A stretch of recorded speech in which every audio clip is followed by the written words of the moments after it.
जय माँ भगवती, जय माँ कामाख्या देवी, जय गो ब्रह्मास्त्र महाविद्या, जय माँ पीताम्बरा। प्रिय भक्तजनों, पिछले भाग में मैंने आप सभी को बताया कि माँ भगवती कामाख्या माता जी को कैसे पा सकते हैं।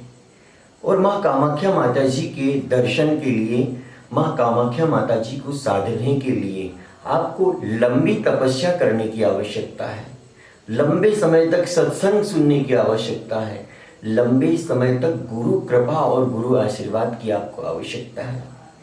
ये तो मेरी जन्म जन्मांतर की भक्ति है, कई जन्मों की भक्ति है। पिछले जन्म में आसाम गुवाहाटी में मेरा जन्म हुआ था, वहाँ अनेक प्रकार से माँ भगवती की साधना की, उसका तपस्या का फल है जो इस जन्म में इतने जल्दी मुझे बहुत कुछ प्राप्त हो गया। ये माँ भगवती का पूर्वाभास हो रहा है। माँ भगवती की कृपा से स्वप्न में कई बार माता जगदम्बा के साक्षात्कार होते रहे मुझे। उन्हीं प्रेरणा के आधार पर मैं भगवती का प्रचार कर रहा हूँ। और माता भगवती कामाख्या माता अम्बा भवानी माता जी की कृपा से ही माँ ताप्ती जी की कथा की रचना की। माँ ताप्ती जी की कथा बैतूल में कहीं नहीं होती थी, और अगर ताप्ती जन्मोत्सव के पावन पर्व पर अगर कोई पंडित विद्वान कर भी लेता था तो वह एक अध्याय ताप्ती जी का पढ़कर फिर और वो दूसरी ही कथा करके अपनी कथा समाप्त कर देते थे। और बैतूल जिले में कोई ऐसा माँ ताप्ती जी का भी कोई भक्त नहीं था जो माँ ताप्ती जी की साधना कर सकता है, तपस्या कर सकता है, अपने तन में सोई हुई माँ ताप्ती जी को जगा सकता है। ये तो कोई बिरला भक्त ही कर सकता था, और माता भगवती की कृपा से वह सौभाग्य मुझे प्राप्त हुआ। पोहर गांव में 3 दिवसीय कथा संपन्न हुई, 13 से 17 तक, और पुनः 25 से लेकर 27 तक माँ ताप्ती जी की कथा हिवरा गांव में संपन्न हो रही थी। माता ताप्ती जी की कथा सुनने के लिए आठनेर क्षेत्र पूरा वहां आ रहा था। भैंसदई से, गोगामा से, मुलतई से, कुछ बैतूल से भी भक्त श्रद्धालु प्रतिदिन माँ ताप्ती जी की अमृत कथा सुनने के लिए हिवरा गांव पहुंच रहे थे। और पूरा गांव आनंद विभोर हो रहा था। उन्हें लग रहा था कि यह स्वर्ग सा नजारा हो गया माँ भवानी के दरबार में। बड़ा ही सुंदर मधुर आवाज में सत्संग हो रहा है, देवी माता के भजन गूंज रहे हैं, माँ ताप्ती जी की महिमा का वर्णन हो रहा है, माँ भवानी माता जी की महिमा का वर्णन हो रहा है। लेकिन भक्तजनों, आपने देखा है, सुना है और जाना है कि माँ वैष्णो देवी के जो भक्त थे श्रीधर पंडित, उनके घर पे माता का भंडारा कराने के लिए उनके पास 2 रुपए नहीं थे। माता पे आश्रित होकर वे भंडारा कर रहे थे। इसी प्रकार से जो हमारा धर्म प्रचार प्रसार मंच था, या फिर हमारे ताप्ती माता जी के जो भक्त थे, इनके पास भी ऐसा कोई धन नहीं था। कहा, मैं पीतमपुर में जॉब कर रहा, मेरे पास थोड़े बहुत पैसे बचते थे, उसमें से भी मैंने दान कर दिए। फिर भी जगदम्बा की कृपा से सब कुछ अच्छा ही हो रहा था। लेकिन चंड और मुंड और जो दैत्य राक्षस होते हैं वो माता के भक्तों को सदैव ही परेशान करते रहते हैं। ऐसे ही हिवरा गांव में भी एक राक्षस था, एक भैरवनाथ था। उस भैरवनाथ को इस ताप्ती माता जी की कथा से तकलीफ होने लगी, उसे जलन होने लगी कि ये माँ ताप्ती जी के नाम पर कथा कर रहे हैं। पोहर में कथा करी, अम्बा माई का प्रचार किया, अम्बा माई के वीडियो बनाए, और उस मूर्ख व्यक्ति द्वारा जो धर्म प्रचार प्रसार मंच के साधक भक्त हिवरा गांव में माँ ताप्ती जी की कथा को सफल बनाने के लिए आए हुए थे, उन लोगों के मन में गलत चीजें फैलाना चालू कर दिया कि आज की तो कथा संपन्न हो गई बहुत अच्छे से, लेकिन हम दूसरे या तीसरे दिन विघ्न उत्पन्न करेंगे। और अगर आप चाहते हो तो आपके जो माता जी के भक्त है रविंद्र जी, उनको गांव से आप भेज दीजिए। माता रानी की कृपा से वो सूचना मेरे पास भी आई। तो भगवती की कृपा से जो हमारी माँ ताप्ती जी की कथा हो रही थी, उस कथा में विघ्न बाधा उत्पन्न करने के लिए हिवरा गांव में एक भैरवनाथ नामक राक्षस आ गया था। लेकिन वो राक्षस मुझसे डरता भी था, क्योंकि उसे पता था कि गलती से माँ शेरा वाली तेरा शेर आ गया। अगर गलती से माता भगवती का शेर जाग गया ना तो मेरी कब्रें खोद के रख देगा। हमारा मन बहुत निर्मल है, हमारे मन में किसी के प्रति शत्रु भाव नहीं है।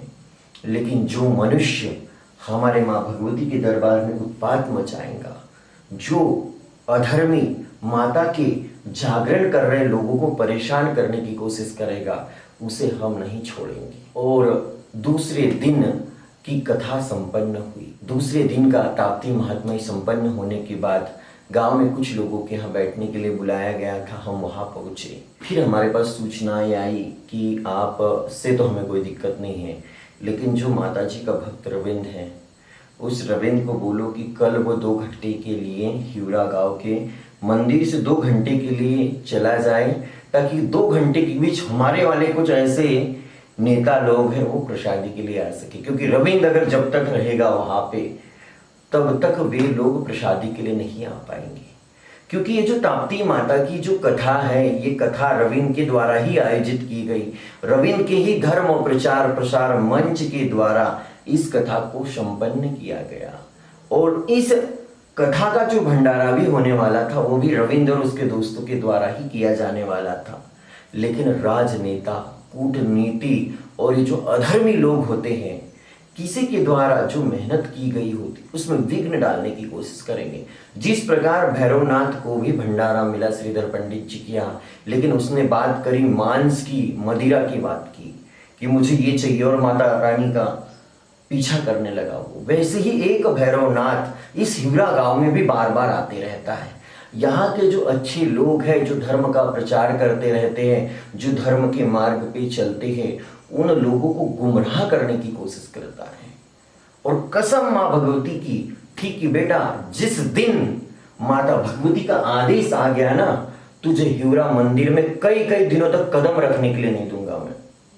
और माता भगवती की कृपा से तू आज जिस प्रकार से यहाँ जो भक्त श्रद्धालु माँ ताप्ती जी की कथा सुनने के लिए आ रहे हैं, माँ ताप्ती कथा में श्रमदान देने के लिए आ रहे हैं और माता ताप्ती जी की महिमा जन जन तक पहुंचाने का कार्य कर रहे हैं, उन लोगों के मन में तू अशुद्धियां डाल रहा है, उन लोगों को धर्म कार्य करने से वंचित कर रहा है, इसका फल तो तुझे आज न कल भोगना ही पड़ेगा। और माता भगवती की कृपा से दूसरे दिन की भी कथा ऐसे संपन्न हुई कि मत पूछिए। पूरा गांव माँ ताप्ती जी की कथा सुनकर धन्य हो गया। सब लोग नाच रहे, झूम रहे और बड़ी प्यारी आवाज उस वर्षा किशोरी की। सब लोग माता भगवती माखिया देवी के भजनों को सुन रहे हैं। ताप्ती जल को आचमन करते, आचमन यानी पीना होता है। जो ताप्ती जल को पीते हैं, नित्य प्रतिदिन वहां रहते हैं, तो वो मोक्ष गति को प्राप्त होते हैं। इस प्रकार ताप्ती का बड़ा महत्व आज पता चला कि जो पृथ्वी पर पहली नदी आई वो ताप्ती ही नदी है। फिर क्या हुआ कि एक बार भोलेनाथ जी अपने पुत्र कार्तिकेय जी को कहने लगे, बोले पुत्र, राजा सगर के 60,000 पुत्र थे। राजा सगर के 60,000 पुत्र थे, तो उन्हें मोक्ष गति को प्राप्त करवाने के लिए राजा सगर ने संकल्प लिया था कि मैं पृथ्वी पर गंगा जी को लेकर ही आऊंगा। बोले अच्छा। कार्तिकेय जी पूछने लगे, बोले हे परमेश्वर, हे देवादिदेव महादेव, आप बताइए कि कैसे गंगा जी पृथ्वी पर आई और राजा सगर ने किस प्रकार अपने 60,000 पुत्रों को मोक्ष प्रदान किया। तब भोलेनाथ जी कहने लगे, बोले राजा सगर के 60,000 पुत्र थे, लेकिन राजा सगर ने जब किया तब किया माँ गंगा जी को लाने के लिए, लेकिन राजा सगर की भी मृत्यु हो गई, तब भी वो गंगा जी को धरती पर नहीं ला सके। फिर राजा सगर के 60,000 बेटे में सभी से बड़े बेटे का नाम था अंशुमन। तो अंशुमन ने सोचा कि मेरे पिता ने जो वचन लिया था, आज मैं उसे पूर्ण करूंगा, मैं उसे पूरा करूंगा और मैं पृथ्वी पर गंगा जी को लेकर ही आऊंगा। अंशुमन ने प्रण लिया। अंशुमन भी घोर तपस्या में बैठ गए। गंगा जी को प्रसन्न करने के लिए घोर जप तप साधना करने लगे। तब धीरे से अंशुमन जी की भी मृत्यु हो गई। फिर अंशुमन के पुत्र थे भगीरथ। अंशुमन जी की मृत्यु हुई। फिर भगीरथ जी ने सोचा